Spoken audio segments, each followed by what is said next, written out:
everyone. Welcome back to the Dr. Greg Jones Optimization Academy. In part two of my interview with Dr. Paul Anderson, we are continuing our discussion on cholesterol labs and the different types of lipids and lipoproteins, their impact on cardiovascular health.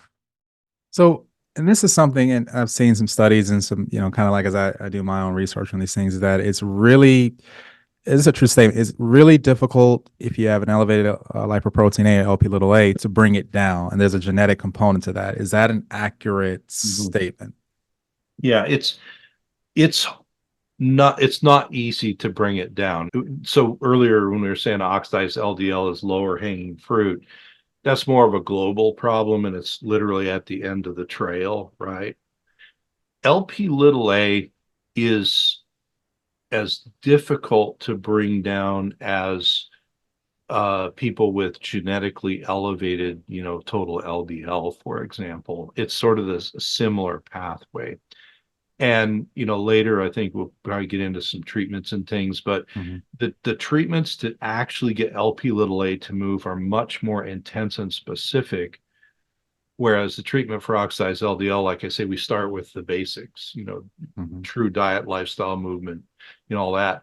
LP little a, sometimes you got to get, more biochemically specific because usually, yeah, you inherited some genes that probably helped at some point in our evolution, but are not great now to have, right? Mhm. So, yeah, All yeah, right. it's tougher. Gotcha, gotcha. Mhm. Moving into our next one, APOB. Yes. So, APO usually short for like apolipoprotein, which is a bigger molecule. And so, ApoB, easiest way to remember it is because there are different APOs, right? ApoB, B is for bad, right? Okay. Mhm. And originally, so the apolipoproteins are, you think of them like processing stations, okay? Because as you were mentioning, we eat food and there's going to be fat and cholesterol and carbs, everything in our food. Our liver actually makes the cholesterol we see on our blood tests, right? The fat goes in, we digest it, of course, and then we package it into a cholesterol-like molecule they call chylomicrons, and they'll report that out too. But that's just a little packet of fat that's very unorganized, and it's totally going over to your liver, right? So the cousin of ApoB, ApoE, like Edward, is there, and it just takes chylomicrons in, and then the liver tears them apart, has a pool of free cholesterol, and then it makes the LDLs, right? Well, ApoB is responsible for all the docking proteins in your body, mostly for LDLs. And so the higher the ApoB activity, the more of this LDL activity you have, sort of it's a direct proportionality. So if the ApoB is really high, it's sort of like your lipoprotein little a being elevated, either genetically or dietarily or some combo thereof. You got too much LDL activity going on. So your body's had to kick up this ApoB, transporter docking station. So ApoB, I usually tell people B is usually bad. And in this case, it is. We want to get that down. Getting ApoB down is really a secondary effect. So the things you do to lower oxidized LDL will help it come down. Things you do for lipoprotein little a help it come down. And then the things you do to help LDL in general will generally bring it down. But like with LP little a, you'll see people where they're doing everything right, and it's just like that thing won't come down, the ApoB. Then you probably got genetics behind that, and you might need more, effort, either, with some chemistry or nutrition or something. Fix it. Gotcha. And last but definitely not least, another lab you will see on these profiles is the omega index or omega 3 index. Mm-hmm. Yeah, that's a really nice addition. Okay. Used to be really hard to get that test even 20 years ago. You had to, do all this lab wizardry. So now it's a little easier to get these things. And the omegas refer to a certain length of fatty acids. So we hear, like, if you look at supplements, you say, oh, this is high omega 3 or high omega 6 or whatever, or a food, they'll say, oh, that food's got a lot of omega 6 or something. Well, all that means is a particular way that the fat chain is made and, where it's got double bonds and where it doesn't. The important thing is the we want a balance of omega-3 and then a little bit of omega-6 because they work kind of in tandem.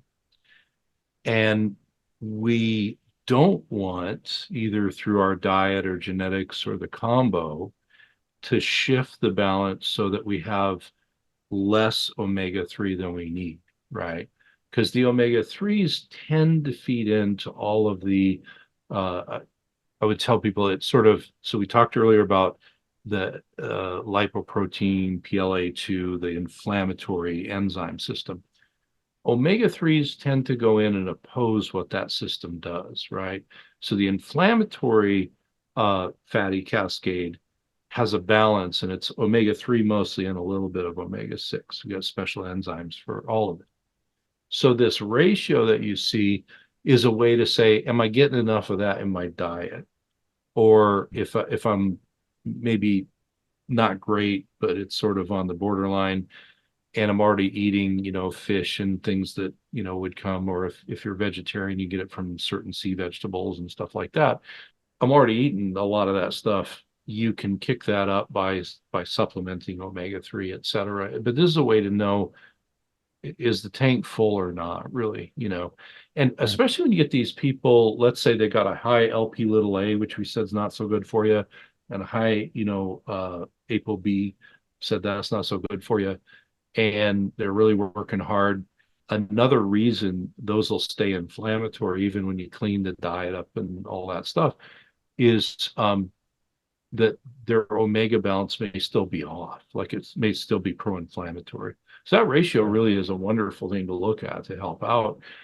I knew we were going to talk about this. So looking at my last few patients, and one of them, big, they're in their 60s, let's say, and a huge family history of cardiovascular stuff, like cardiovascular, and then neurodegenerative in the older ages in the family is just rampant, right? Well, they don't want any part of that, right? And Mhm. they're working out, their diets, clean, they're doing all this stuff. So we started doing these. So we did their next follow-up, and I was kind of comparing them. One of the things we had them do was just start, kind of a regular dose of omega-3 supplementation, because they do eat a fair amount of fish, but their omega, the omega check is one of these. It was really still skewed to omega-6 and not enough 3. Just 9 months of doing the supplements, staying on their exercise and their diet stuff, it totally flipped the omega balance back up. So I've seen with my Cool. own eyes. I've seen sometimes just adding in more, a high omega fish or sea Mhm. vegetables to it. But sometimes with people like this, with those genes that are not helping them out, you put the extra omegas in, and then you can actually get a number to say we did it. And I actually told them, I said, you can take half as much now to Mhm. do maintenance, right? But Right. again, it's a person, they're over 60, they got a family history that's not good, and it's one more thing we could do to help them out. And I'm sure there was all of the above, but if I was really advanced, I felt like there's labs up here over me on a screen or something, but I can't do that. Uh, Mhm. but their LP little a and their ApoB came down, so that still they got work to do. The oxidized LDL came down, but you can see, and it's like, okay, this effort you're putting in to make the changes, if I'm looking at the old-fashioned labs, nothing would have changed probably, or very Mhm. little. Right. So that being said, this goes to the risk factor thing because it's really about risk and assessing risk Mhm. and predicting Yeah. risk and all that. So, have you seen cases where a patient can have high cholesterol, high LDL, high VLDL, and you run this lipoprotein fractional, and the numbers are low to normal? And so, have you seen that? Because to me, it's kind of like, okay, wait, yeah, this is high, it looks a little on the higher end, but you ran these advanced testing, I look normal. Should that person like, hey, I'm good, I'm gonna keep eating healthy, keep doing what I'm doing, or Right. should I be worried because they're gonna go to their traditional doctor and like, you need to be on a statin because your cholesterol's 220, your LDL's 130, and you're gonna have a piece Right. of paper like, look at these numbers here, look at this, I look great. And Right. so, Right. do you Yeah. see that, and then how do you help the patient kind of reconcile that? Yeah.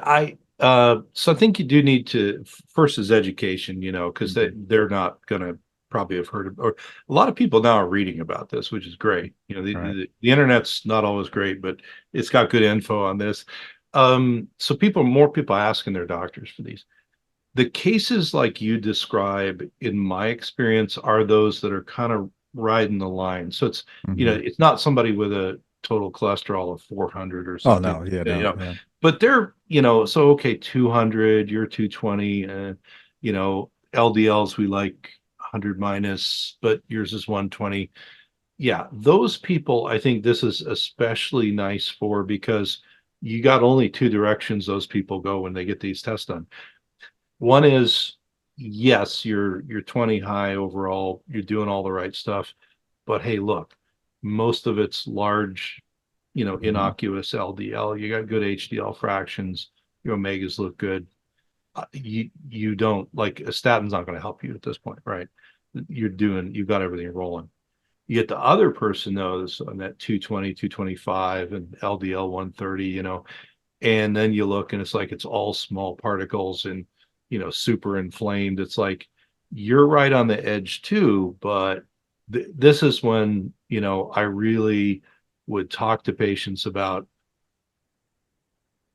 if you don't want to go on a statin, you're right on the edge, but your labs are in the direction that is not going to be good in 5 or 10 years for you.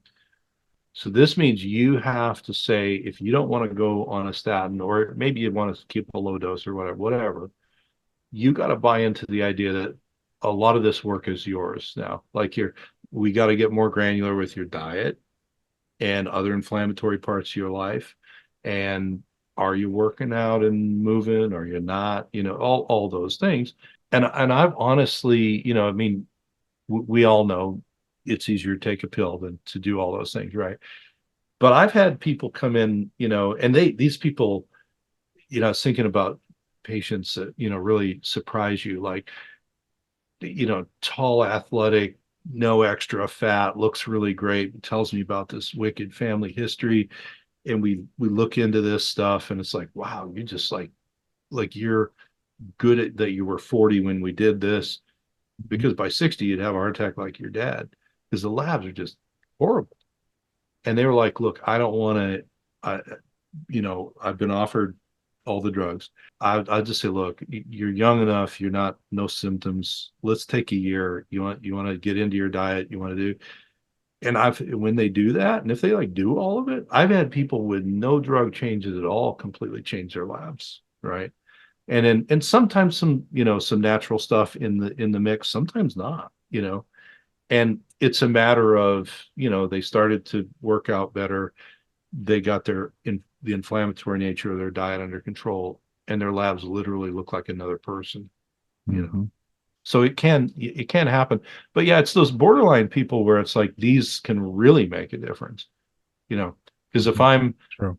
120 LDL, but it's all small particles, I don't want to be me in 10 years and not know that, Yeah, no, you want to look at that. You want to get ahead of that, man. So Yeah.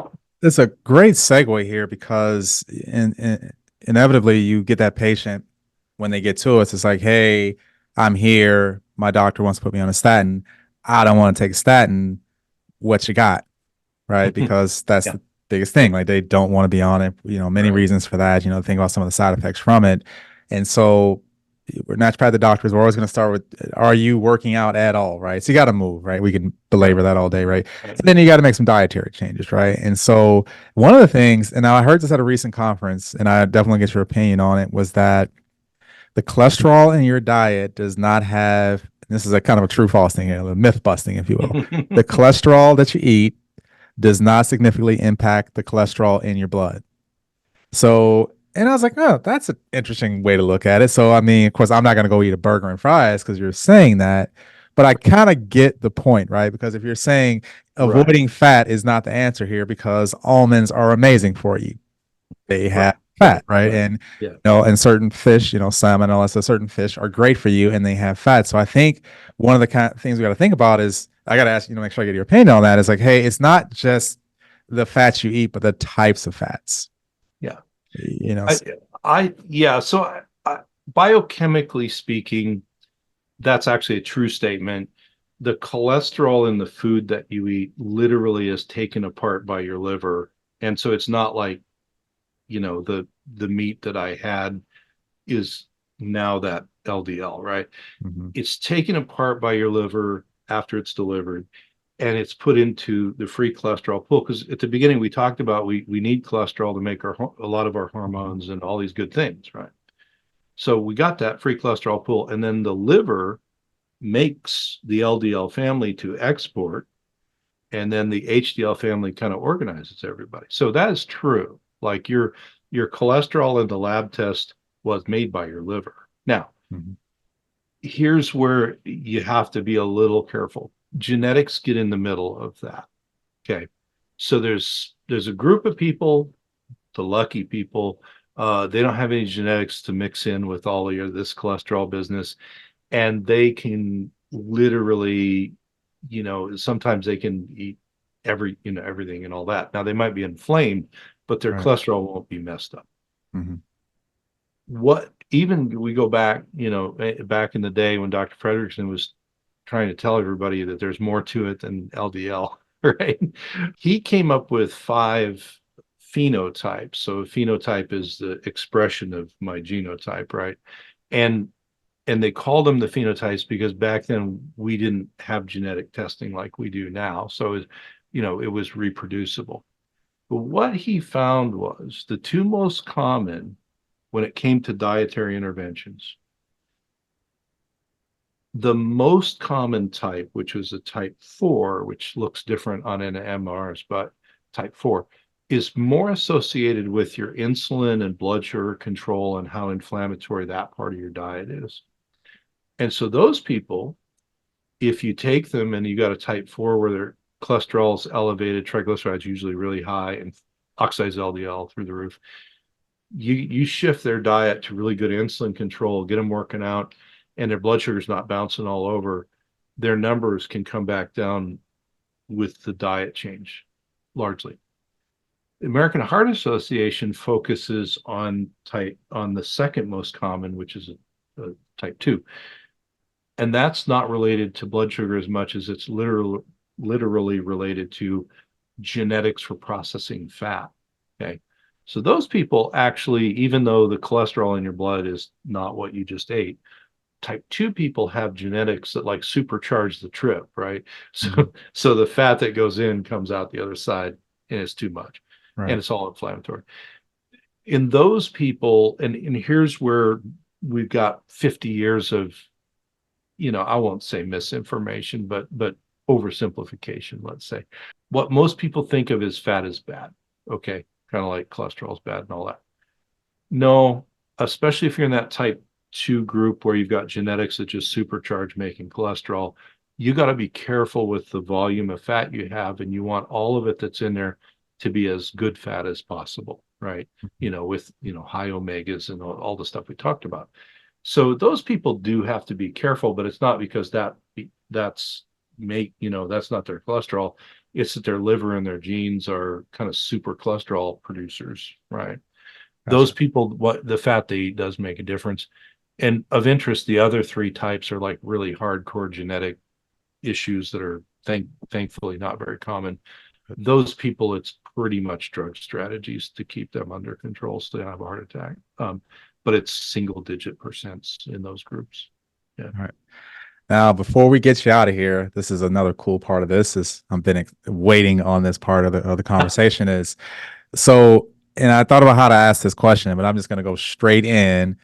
What are, and again, I know it's gonna depend on the phenotype and what you see in the lab work and the patient's background history and all that. But what are your favorite or top supplements to help control cholesterol or control these Yeah. bad? I did it myself. Sure. These bad cholesterol. I just did it myself. I'm brainwashed, right? It's so to control the inflammatory and oxidized portions of the lipoprotein.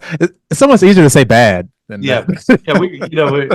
We like to simplify. We like Yeah, dichotomy. So good yeah, and no, yeah, bad, right? yeah, exactly. Yeah. Yeah. It's so I, and this has changed a bit over the years as I've just watched patients respond to different things and all that. Um, so, since we already talked about it, I always tell people, the supplements that you take, or even if you mix in a little low dose of a drug or whatever, if you're not doing the diet and lifestyle stuff, it's going to take 10 times as much effort to get you under control, right? So on a bed of someone working on their diet and lifestyle, nowadays, I would probably do omega 3s first, in kind of in the first layer.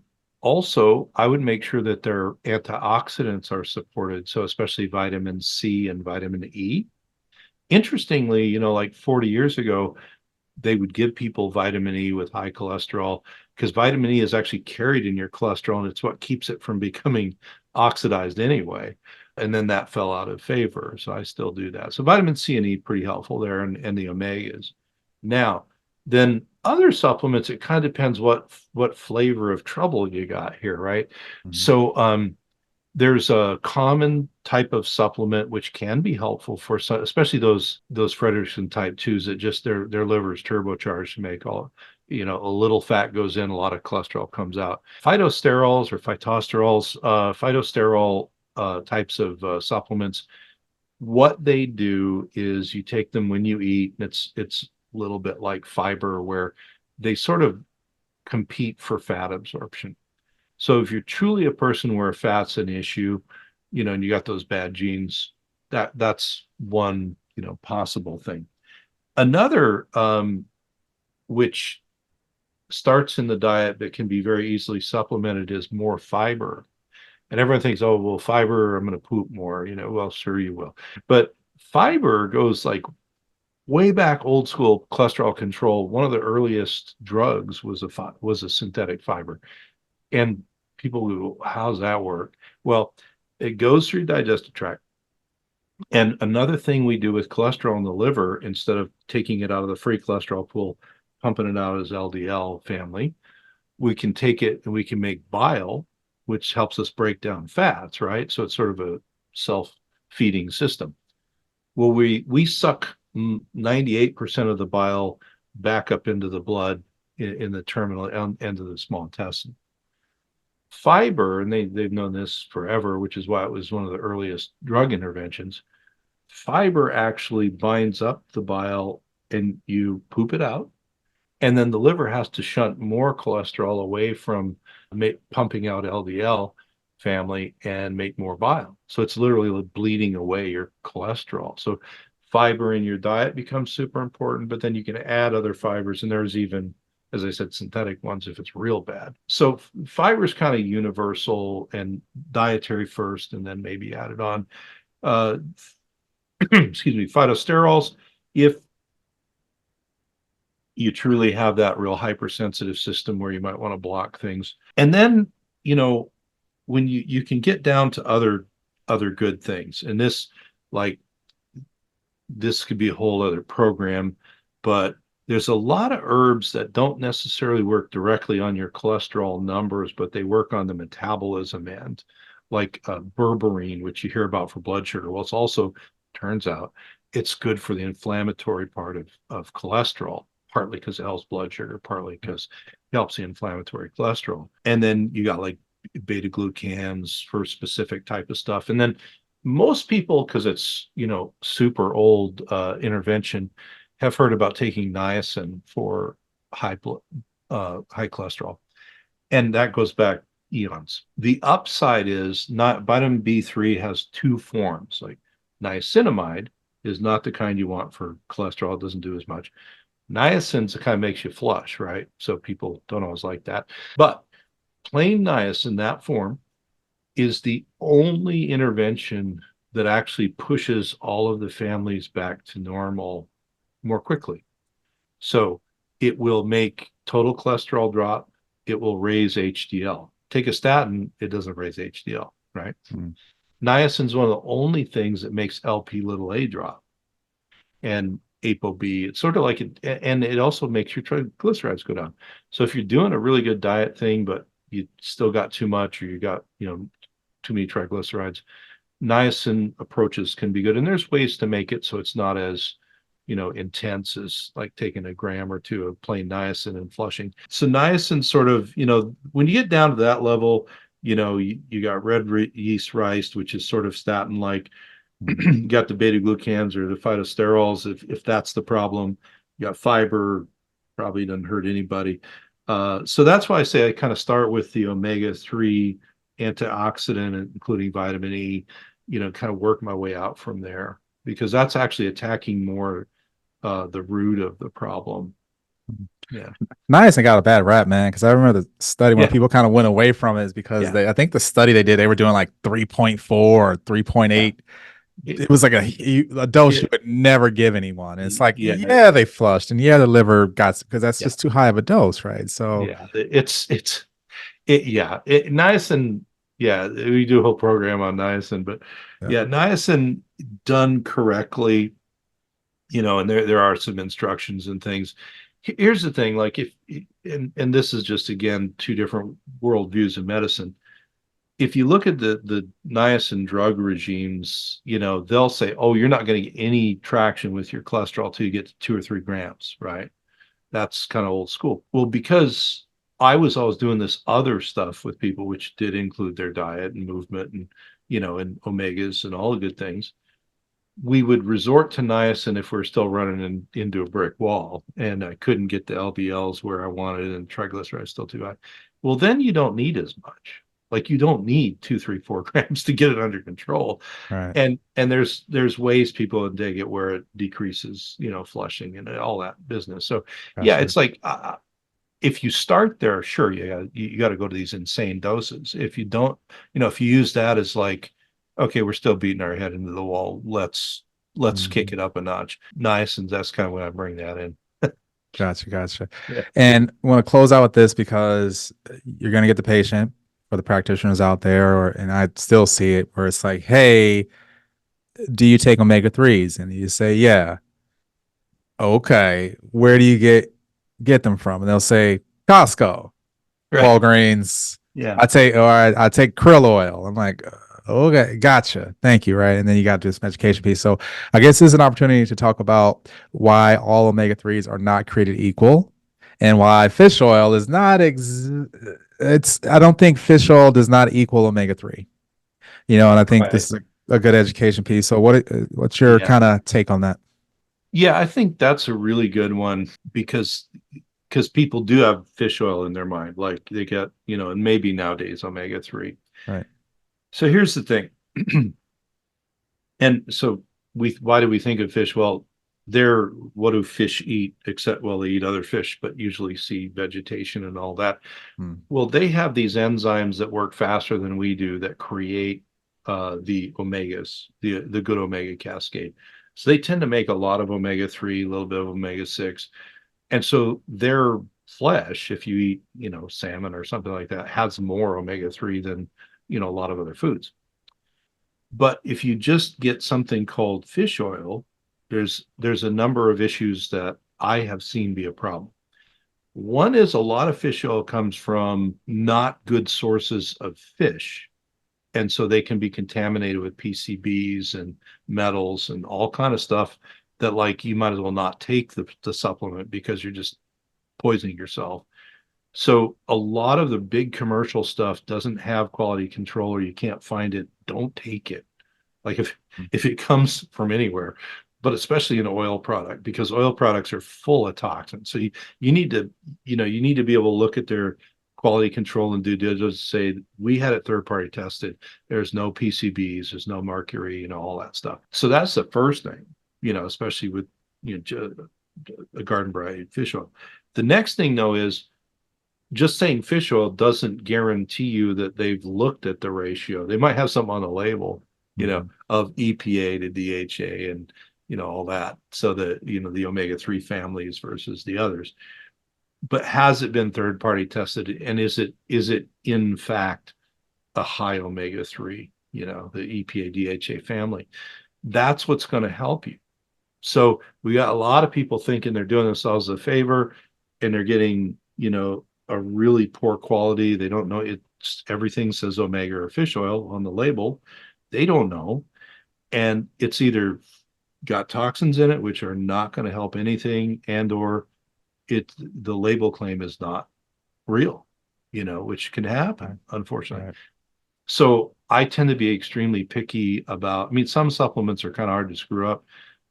Fish oil and omega-3 supplements, you really want to, like, that's worth the investment. If you're going to take it, get something that's got QC, quality control, third-party testing, and it's what says on the label. Omega-3 is technically, if it's a high omega-3 product, it's going to only have EPA and DHA, which are they're two forms of omega-3, and it's not going to have a bunch of other stuff in it. So, and yes, that is going to cost more, I can promise you, but you also don't be dosing yourself with PCB and mercury and probably a bunch of other fats you don't want.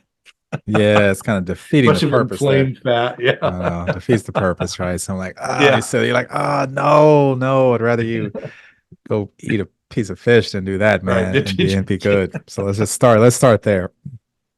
Yeah. Man, this has been fun. And you said something we could go on and on, man. We barely hit the tip of the iceberg on some of the supplements here. We didn't talk about aged garlic extract. We could have talked about the liver support, how the liver's role in all this, man. We could have done so much. I could have talked about, it's just so much, and I love that. Again, there is no but it doesn't mean, hey, I want to dump this whole bomb of this whole packet of supplements on you. It's about like what's, where your lifestyle is, where your diet is, what's working and all that good stuff. And there's so many other, and there's bergamot. I mean, I could go on and on, man. And so there's so many cool things out there. And that's the beauty of it, is that there is no just here, take a statin and go away. It's like, okay, what do you actually need to bring your cholesterol down? 100%. But also start with your diet. I mean, just the general stuff. I mean, hell, just you can go with the typical anti-inflammatory. I call it the highest level anti-inflammatory diet: dairy, sugar, processed food, gluten. You start there, your life can change, right? So, but exactly. Yeah, it's just like, you don't need me to, you don't need, you should know, but I don't want to go there with it, say you should know that, but it's a good start, right? Because again, we can get, and again, like the diets are great. The Mediterranean diet, you can go into the whole food diet, the Whole30 diet, they're all great. But at the beginning stage of it, it's like, okay, just start here so you can see how your body responds to just making these changes and how your labs change just from making those changes, right? And it's amazing to see that. Man, we could have gotten the hormones and how they affect cholesterol. Oh yeah. Oh my God. The whole other world there. 4 hour podcast. It's like, okay, these guys are still going. They're still going. So, hey, Paul, I really appreciate this, man. It means a lot that you took time out of your evening to stop by and talk about this. And it's always a pleasure talking to you. So for those out there who want to know more about you and where to find you and the things that you got going on, where can they find you? So I have, I do way too many things. So I have a hub website that's got links to everything. It's just DRANOW, dranow.com. And so if you're looking for my podcasts or YouTubes or books or whatever, it's all there. Or if you're clinician, links are there for that too. So dranow.com. And it's full of fun. Well, that's new. How long has that been out there, man? I feel like about a year ago, I got tired of saying, well, if you're a professional, go over here. And if you're, and what I realized is I was doing, I'm everywhere now, it's since I'm electronically all over. So I just had the webmaster. I said, we need a hub, easy to remember. Awesome. And put all the links in one place. That's smart. Yeah, you gotta do that. Stop putting all over the place. I always go to consult Dr. A. That's the one I go to. That's my go-to. I go there. That's the OG. It's got tons of stuff. But now that I've got all the patient-oriented stuff, the Dr. A now is good because it's got more links. And do not forget to tell them where to find you on Instagram, because when we did our podcast about 3 years ago, I was like, Paul, you got to do better, man. Like, you got to get better video equipment, man. You got to get better sound here. I can't let you go out like this, man. You mean too much to us, man. You mean too much to me to see you with this extremely 8mm video quality stuff, man. The information there, so it's so much better now. So on Instagram, I believe it's Dr. A Online. Yeah, just DRA Online, Dr. A Online, and that's a lot of the socials. You and then I got professional help. So now I got all this crispy high def thing. That's right. That's not my doing, but it's not Super 8 anymore either. So no, man, look, it makes me happy. It puts a smile on my face, and it warms my heart to see the quality of the video that you're doing right now. That's right. So you see the new stuff. It's so there's some value in shaming people. there is some. It's like you got to be gentle about it. You got to like, yeah, you kind of. You know, I respond to kind shaming. Yeah, I mean, you were in the military long enough to Oh realize. yeah, Uh, exactly. You gotta be nice about it, man. So, but hey, nice. But no, man, I again, we thank you, appreciate you. We can't wait to do this again. Cool. This ain't the last time you'll see Dr. Anderson, Dr. Paul Anderson on our show.